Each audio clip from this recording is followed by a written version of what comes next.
इन 4 परिस्थितियों में पुरुष को स्त्रियों से मोह नहीं करना चाहिए। नमस्कार दोस्तों, स्वागत है आप सभी का नवजीवन ज्ञान गंगा यूट्यूब चैनल में। सज्जनों, आज की कहानी, आज का प्रसंग बड़ा ही महत्वपूर्ण और ज्ञानवर्धक है। आज का वीडियो आपकी जिंदगी बदल देगा। आप लोगों से निवेदन है कि वीडियो की समाप्ति तक हमारे साथ बने रहें और कहानी को आधा अधूरा छोड़ करके ना जाएं। प्रिय मित्रों, उज्जैन नगर में राजा विक्रमादित्य का शासन था। राजा विक्रमादित्य बड़ा ही धर्मात्मा और सत्यवादी था। उसके राज्य में गरीबी का तो नाम निशान ही नहीं था और ना कोई भूखा प्यासा रहता था। राजा के यहाँ एक ब्राह्मण रहता था। उस ब्राह्मण को राजा बिना मेहनत, बिना काम करवाए एक नौकर के जितना वेतन देता था। जब ब्राह्मण बूढ़ा हो गया तो उसने एक दिन अपनी पत्नी से कहा, हे प्रिय, हमको राजा का धन खाते खाते जीवन बीत गया। राजा ने हमसे कभी काम नहीं लिया। राजा साहब तो हमें वेतन तो एक नौकर के बराबर देते हैं, लेकिन वो हमसे कोई काम नहीं करवाते हैं। हम चाहते हैं कि हम राजा के ऋण से उऋण हो जाएं। हम ऐसे उऋण तो नहीं हो पाएंगे। उऋण हम तभी हो पाएंगे जब राजा हमसे कोई काम करवाएंगे। यही सोचकर वो ब्राह्मण राजा साहब के पास गया और कहने लगा, हे महाराज, आपके यहाँ बिना नौकरी किए हुए आपका धन खाते खाते हमें बहुत सारी बरसें बीत गईं, परंतु आज तक आपने हमसे कभी कोई काम नहीं लिया और नौकरी का वेतन देते रहे। हे महाराज, हम धर्मराज को क्या मुंह दिखाएंगे? इसलिए हे महाराज, मेरी ये इच्छा है, आप हमसे कोई काम करवाएं जिससे हमें स्वयं पर ऋण चढ़ा हुआ महसूस ना हो। दर्शक बंधुओं, ब्राह्मण की बात सुनकर राजा कहने लगा, हे ब्राह्मण, वैसे तो हमारी ये प्रतिज्ञा है कि हम किसी भी ब्राह्मण से कोई कार्य नहीं कराते, लेकिन यदि आज आप ज्यादा कह रहे हैं तो हम तुम्हें एक काम बता रहे हैं। आप उस काम को कर लाना। आप हमारे काम के रूप में गंगा स्नान कराओ और छोटी सी शीशी में हमारे लिए भी गंगा जल लेके आना। यही आपकी नौकरी होगी। प्रिय दर्शक बंधुओं, राजा की बात सुनकर ब्राह्मण मन में बहुत खुश हो गया। वो फौरन अपने घर पर आया और अपनी पत्नी से बोला, भाग्यवान, आज मैं राजा के कहने से गंगा स्नान करने जा रहा हूँ। ब्राह्मणी कहने लगी, हे स्वामी, यदि तुम गंगा स्नान करने के लिए जाओगे तो मैं तुम्हारे जाने के बाद अन्न जल कैसे ग्रहण करूंगी? आप तो जानते ही हैं कि मैं आपके दर्शन किए बिना अन्न ग्रहण नहीं करती हूँ। तब ब्राह्मण कहने लगा, हे भाग्यवान, देखो, मैं अपनी एक तस्वीर दीवार पर बनाए देता हूँ। तुम इस तस्वीर के दर्शन करके भोजन कर लिया करना। 2-4 दिन की ही तो बात है, फिर तो मैं वापस आ ही जाऊंगा। इतना कहने के बाद ब्राह्मण देवता गंगा स्नान करने के लिए चल दिए। जाते जाते वो राजा से कह गया, महाराज, मेरी ब्राह्मणी घर पर अकेली है, आप उसकी खबर लेते रहना। राजा ने कहा, हे ब्राह्मण देव, आप किसी भी बात की चिंता ना करें, मैं तुम्हारी ब्राह्मणी की खैर खबर लेता रहूंगा। दर्शक बंधुओं, इतना कहकर ब्राह्मण देवता तो गंगा स्नान करने के लिए चला गया। इधर राजा ब्राह्मण के घर की देखभाल करने के लिए एक चक्कर रोज उसके घर पर लगा आते थे। मित्रों, धीरे धीरे कई दिन बीत गए, लेकिन पंडित जी गंगा स्नान करके नहीं लौटे। एक दिन उन्हीं ब्राह्मण के पड़ोस में आग लग गई। लोगों ने उसे बहुत बुझाया, लेकिन आग नहीं बुझ पाई। धीरे धीरे वो आग पंडित जी के घर में पहुंच गई। उस समय ब्राह्मणी घर के अंदर दीवार पर बनी पंडित जी की तस्वीर की छवि निहार रही थी। आग जब घर में फैल गई तो ब्राह्मणी अपने पति के तस्वीर को छाती देकर खड़ी हो गई, कहीं मेरे पति की तस्वीर आग में ना जल जाए। दर्शक बंधुओं, हुआ ऐसा कि उस तस्वीर के साथ ही साथ ब्राह्मणी भी जलकर मर गई। इधर राजा को जब खबर हुई तो राजा भागता हुआ आया और ब्राह्मणी को मरा देखकर उसे बहुत दुख हुआ। सोचने लगा, ये तो गजब हो गया। अब वो ब्राह्मण यदि मुझसे पूछेगा तो मैं उसे क्या जवाब दूंगा? दर्शक बंधुओं, राजा यही सोच में बैठा हुआ था कि इतने में गंगा स्नान करके ब्राह्मण भी लौट आए। इधर घर जाकर जब ब्राह्मण ने देखा कि आग में जलकर ब्राह्मणी मर चुकी है तो वो क्रोधित हो गया और क्रोध में आकर राजा से कहने लगा, महाराज, गंगा स्नान को जाते समय मैं आपसे ये कहकर गया था कि मेरी पत्नी की खैर खबर लेते रहना, लेकिन तुमने मेरी पत्नी की खबर नहीं ली, इसलिए वो आज आग में जलकर के मर गई। मैं तुम्हें श्राप अवश्य दूंगा। दर्शक बंधुओं, ब्राह्मण देव को कुपित देखकर राजा हाथ जोड़ करके कहने लगा, हे महाराज, इसमें मेरा कोई दोष नहीं है। मैंने आपकी पत्नी की खबर ली, लेकिन तुम्हारी ब्राह्मणी दीवार पर बनी हुई तस्वीर को बचाने के लिए घर से बाहर ही नहीं निकली, इसलिए वो जल गई। अब जो होना था वो हो गया। आप अपने क्रोध को शांत कीजिए। मैं तुम्हारी पत्नी को जीवित करने का प्रबंध करता हूँ, चाहे इसके लिए मुझे कुछ भी करना पड़े। हे पंडित जी, हमें 1 माह का समय दीजिए। दर्शक बंधुओं, इतना कहकर राजा ने ब्राह्मणी की लाश को तेल में रखवा दिया और कहा कि आप 1 महीना का इंतजार करें। प्रिय दर्शकों, राजा वीर विक्रमाजीत अपना राजकाज मंत्री को सौंपकर अमृत की तलाश में चल दिया। इधर राजा चलते चलते कई दिनों के बाद एक गांव में पहुंचा। वहां एक घर के द्वारे पर चबूतरा बना हुआ था। इधर विश्राम करने के लिए वो राजा उसी चबूतरे पर बैठ गया। उस घर में एक बूढ़ी माँ और एक बहू, 2 प्राणी रहते थे। उस बुढ़िया का बेटा बहुत दिनों से काम की तलाश में बाहर चला गया था, लेकिन वो जब से गया तब से घर लौटकर नहीं आया था। बुढ़िया का बेटा देखने में एकदम राजा वीर विक्रमाजीत जैसा लगता था। इधर राजा को द्वार पर बैठा देख वो स्त्री उन्हें अपना पति समझ बैठी। उसने अपनी सास से कहा, माँ जी, द्वार पर बैठा व्यक्ति ऐसा लगता है जैसे उसका पति हो। यह सुनकर बुढ़िया भी दौड़कर द्वार पर आई और राजा को अपना बेटा समझकर उससे लिपट करके रोने लगी। कहने लगी, हे बेटा, तू इतने दिन तक कहाँ रहा? तेरी याद कर करके मैं तो बूढ़ी हो गई और बहू भी तेरी याद कर करके व्याकुल होती रहती थी, लेकिन तूने आज तक हमारी खबर नहीं ली। उन सास और बहू की बातें सुनकर राजा चक्कर में पड़ गया कि ये कैसी बला सिर पर आ पड़ी है। मैं तो अमृत की तलाश में निकला था, लेकिन मैं तो यहाँ एक नई मुसीबत में आकर के पड़ गया हूँ। राजा ने उन्हें नाना बात से समझाया कि देखो, मैं तुम्हारा बेटा और तुम्हारा पति नहीं हूँ। तुम्हें अवश्य कोई भ्रम हो गया है। तुम्हारा बेटा कोई और है। तुम अपने बेटे का पूरा हाल मुझे बताओ, मैं तुम्हारे बेटे को ढूंढकर अवश्य लाऊंगा। बुढ़िया कहने लगी, हे पुत्र, मेरा बेटा 12 वर्ष की आयु में अपना विवाह करके घर से चला गया। आज 20 वर्ष हो गई। उसकी बहू उसकी फिक्र में सूख करके पीली पड़ गई और वो आज तक लौट करके नहीं आया। राजा ने पूछा कि तुम्हारा बेटा किस देश में रहता है, उसका कुछ अता पता मालूम है? तो वो कहने लगी, महाराज, दक्षिण देश में एक वीरसेन नाम का राजा सुना है, जो 52 सोना प्रतिदिन गरीबों में दान करता है। उसी राजा के पास मेरा बेटा नौकरी करता है। उसका दुर्जन सिंह नाम है। दर्शक बंधुओं, इधर राजा विक्रमादित्य बुढ़िया और उसकी बहू को दिलासा देकर वहां से चले गए। आप घबराओ नहीं कि अतिशीघ्र तुम्हारा बेटा तुम्हारे पास आ जाएगा, तुम चिंता ना करो। थोड़ा आगे जाकर के राजा वीर विक्रमादित्य ने अपने गुप्त वीरों को याद किया और उनकी सहायता से वो अतिशीघ्र राजा वीरसेन के राज्य में पहुंच गया। वहां जाकर राजा के द्वारपालों से कहा कि वो दुर्जन नाम के व्यक्ति को बुला दें, जो राजा का सेवक है। मैं उनके गांव से आया हूं, मेरा नाम विक्रम है। दर्शक बंधुओं, द्वारपालों ने जब जाकर के ये खबर दुर्जन को दी तो दुर्जन सिंह फौरन भागता हुआ द्वार पर आया और विक्रम को अपने कक्ष में बुला करके ले गया और उसकी खूब खातिरदारी की।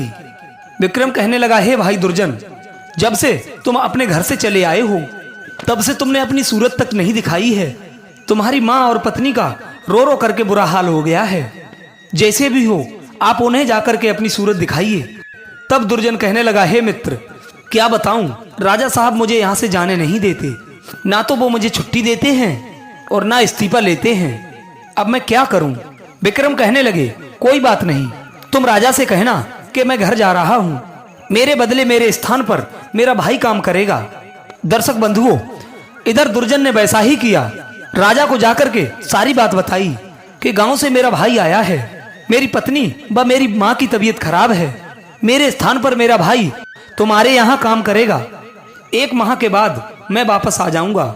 इधर राजा ने उसकी मांग स्वीकार कर ली और उसे घर जाने की आज्ञा दे दी। मित्रों, दुर्जन की जगह पर विक्रम काम करने लगा। वो प्रतिदिन राजा के पलंग का पहरा देता था। दर्शक बंधुओं, दुनिया में अच्छे लोगों की भी कमी नहीं है, जो दूसरों का दुख दूर करने के लिए अपनी जान की बाजी लगा देते हैं। इधर राजा विक्रमादित्य स्वयं एक राजा होकर भी दूसरे के स्थान पर नौकरी कर रहा है। मित्रों, इधर राजा वीरसेन के हाल बताता हूँ। इधर राजा वीरसेन हर रोज आधी रात के समय नगर से बाहर एक देवी के मंदिर में जाता था। वहां एक खौलते हुए तेल का कड़ाहा रखा था। देवी राजा वीरसेन को पकड़कर उस तेल के कड़ाहे में डाल देती थी। वीरसेन जब उसमें भुन जाता था तो वो उसे निकाल कर खा जाती थी और उसके बाद उसकी हड्डियों को इकट्ठा करके उन पर अमृत छिड़क कर उसे जीवित कर देती थी और उसके बाद सवामन सोना देकर उसे वापस कर देती थी। मित्रों, इधर राजा अगले दिन वही सवामन सोना गरीबों को दान में दे देता था। एक दिन विक्रम ने सोचा कि राजा इतना सोना कहां से लाता है, इसका पता लगाना चाहिए। इधर राजा आधी रात के समय देवी के मंदिर में गए तो पीछे पीछे विक्रम भी चला गया और छिपकर सारे घटनाक्रम को देखता रहा। सोचने लगा, वारे वाह, इतना कष्ट उठाकर राजा सोना प्राप्त करता है और उसे दान भी कर देता है। क्यों ना इस राजा का कष्ट हमेशा हमेशा के लिए दूर कर देना चाहिए। यही सोचकर विक्रम ने अगले दिन एक व्यक्ति से कुछ मेवाएं, इत्र, सुगंधित वस्तुएं मंगवाई और तरह तरह के स्वादिष्ट मसाले भी मंगा लिए। फिर उसने उन मसालों और मेवाओं को अपने बदन को चीरकर उनमें भर लिया। जब आधी रात का समय हुआ तो राजा ने अपने गुप्त वीरों को बुलाकर राजा वीरसेन को मूर्छित करवा दिया और उसकी जगह देवी के मंदिर में स्वयं चला गया। रोज की तरह देवी ने उसे भी तेल की कढ़ाई में उठा करके पटक दिया। जब राजा भुन गया तो देवी ने उसे निकालकर उसे खाना शुरू किया। आज तो उसे हर दिन से ज्यादा स्वादिष्ट मांस लग रहा था। उसे पूरा खाने के बाद देवी ने उसकी हड्डियां इकट्ठी की और उन पर अमृत छिड़क कर उसे जीवित कर दिया। उसके बाद देवी ने राजा से कहा, अरे राजा, आज तो तूने मुझे बहुत प्रसन्न कर दिया है। तू मुझसे जो चाहे सो मांग ले। दर्शक बंधुओं, फिर विक्रमादित्य ने देवी से 3 वरदान मांगे। पहले वरदान में अमृत का कलश मांग लिया, दूसरे वर में सोना बनाने वाला यंत्र और तीसरे वर में ये बोला कि हे देवी, तुम इस तेल की कढ़ाई को औंधा करके चली जाओ और आज के बाद किसी भी मनुष्य का मांस भक्षण मत करना। इस प्रकार देवी राजा विक्रमादित्य को अमृत का कलश और सोना बनाने वाला पात्र देकर के चली गई। इधर राजा विक्रम राजा वीरसेन के पास लौट गया। उसके ऊपर से अपने वीरों का पहरा हटाया। रात के 3 बज चुके थे। इधर राजा वीरसेन की जब आंख खुली तो एकदम उठकर वो देवी के मंदिर की ओर भाग खड़ा हुआ। वहां जाकर के देखा तो वहां पर कुछ नहीं था, केवल कढ़ाई औंधे मुंह पड़ी हुई थी। सोचने लगा, आज मैं सोना कहां से दान करूंगा, आज मेरी बहुत बड़ी बदनामी हो जाएगी। लोग कहेंगे कि राजा के पास धन नहीं रहा। इसी चिंता में राजा वीरसेन लौटकर वापस आ गए और अपने पलंग पर आकर के लेट गए। सुबह जब हुआ तो राजा के द्वार पर याचकों की भीड़ जमा हो गई। अब तो राजा बड़ी सोच में था कि इन्हें सोना अब हम कहां से ला करके दूं, जबकि आज रात सोना तो मिला ही नहीं। इधर राजा वीर विक्रमादित्य राजा की चिंता को समझ गया था। उसने इधर राजा वीर सिंह से पूछा कि हे महाराज, आज आप इतना उदास क्यों हो। तब राजा वीरसेन ने विक्रम को सारी बात बताई कि आज मेरे पास सोना ही नहीं है तो मैं दान किसका करूं, आज तक मेरे द्वार से कोई भी निराश नहीं गया है।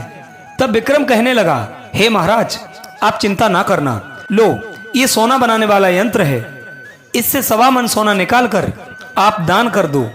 ये वही यंत्र है जिससे देवी आपको रोज 1.25 मन सोना दिया करती थी। प्रिय दर्शकों, वो यंत्र विक्रम के हाथ में देखकर राजा आश्चर्यचकित रह गए और पूछा, हे भाई, ये देवी का यंत्र तुम्हारे हाथ में कैसे आया। तब विक्रमादित्य ने पूरी कहानी सुनाई कि हे महाराज, मैंने इस प्रकार से देवी से उसका यंत्र मांग लिया है और साथ में अमृत का कलश भी मांग लिया है। इधर राजा वीरसेन बड़े विस्मय में थे कि जो काम आज तक मैं नहीं कर सका वो हमारे एक तुच्छ से नौकर ने कर दिया। इधर राजा वीरसेन को कुछ संदेह हुआ कि ये काम कोई साधारण मनुष्य नहीं कर सकता। राजा कहने लगा, सच सच बताओ, तुम कौन हो। तब विक्रम ने अपना असली परिचय दिया कि वो उज्जैन का राजा विक्रमादित्य है। एक ब्राह्मणी को जीवित करने के लिए अमृत लेने आया हूँ। आपका नौकर बनकर दोनों काम हो गए, आपको सोना भी मिल गया और मुझको अमृत मिल गया। इधर विक्रमादित्य का नाम सुनकर राजा वीरसेन विक्रमादित्य के पैरों में गिर गए और नाना भांत से क्षमा मांगने लगे। और राजा वीरसेन ने उसे बार बार धन्यवाद दिया और कहा, हे महाराज, आपने सदा सदा के लिए मेरा कष्ट दूर कर दिया। मैंने आपका जैसा नाम सुना था आप तो वैसे ही हैं। दर्शक बंधुओं, इस प्रकार से विदा लेकर के राजा विक्रमादित्य वहां से चला आया और उस ब्राह्मणी के सब पर अमृत छिड़क करके उसे जीवित किया। अब तो वो पहले से अधिक सुंदर और जवान हो गई। सुंदर और जवान स्त्री को पाकर ब्राह्मण देवता बड़े प्रसन्न हो गए। कुछ दिन तो वे दोनों बड़े हंसी खुशी के साथ रहते रहे, लेकिन धीरे धीरे ब्राह्मण देव की स्त्री को उस बूढ़े से ब्राह्मण से नफरत होने लगी। अब तो वो पर पुरुष की कामना करने लगी। दर्शक बंधुओं, एक बात बता दूं, पति से प्रेम करने वाली पतिव्रता स्त्री तो वो पहले वाली स्त्री थी जो आग में जल करके मर गई थी। जीवित होने के बाद जब वो तरुण हो गई तो उसके भाव विचार पतिव्रता वाले नहीं रहे, लेकिन ब्राह्मण देव को यही लगता था कि ये उनकी पहले वाली ही स्त्री है और ये उनकी बहुत बड़ी भूल थी। उनकी तरुण स्त्री ने पड़ोस में रहने वाले एक युवक से प्रीत लगा ली थी।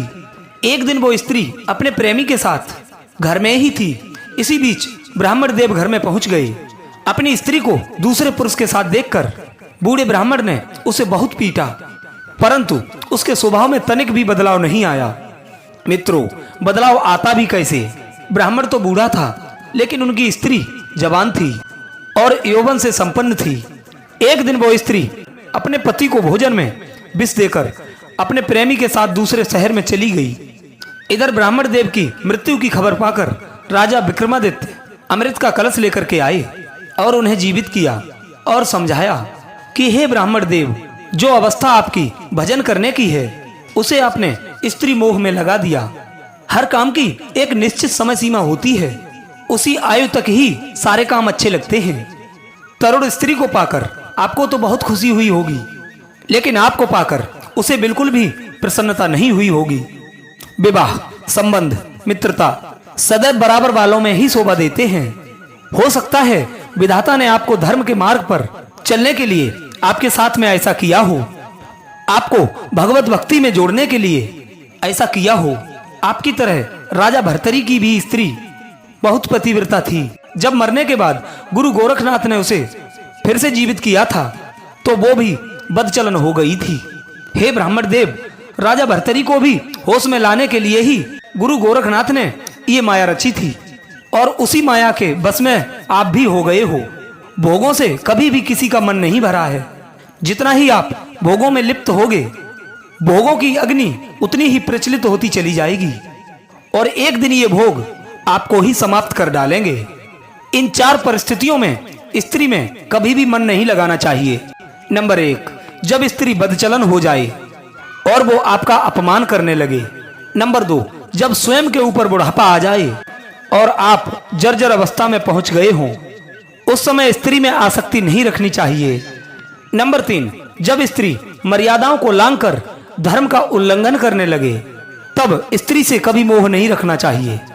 नंबर 4, जब स्त्री बेमेल हो, वो आपसे पद में, धन में, कुल में, आयु में अधिक हो, जिसे देखकर आप सिर्फ ललचा सकते हैं, वो आपको प्राप्त नहीं हो सकती हो, उस स्थिति में स्त्री से मोह नहीं लगाना चाहिए। इस प्रकार विक्रमादित्य की बात सुनकर अपना शेष जीवन भगवत भजन भक्ति में लीन करने के लिए ब्राह्मण देव जंगल के लिए चले गए। दर्शक बंधुओं, इस कहानी से आपने क्या सीखा? अपनी कीमती राय कमेंट बॉक्स में अवश्य देना। मिलते हैं एक और नई वीडियो में एक नई ज्ञान चर्चा के साथ। तब तक के लिए आप सभी का बहुत बहुत धन्यवाद। जय श्री कृष्णा।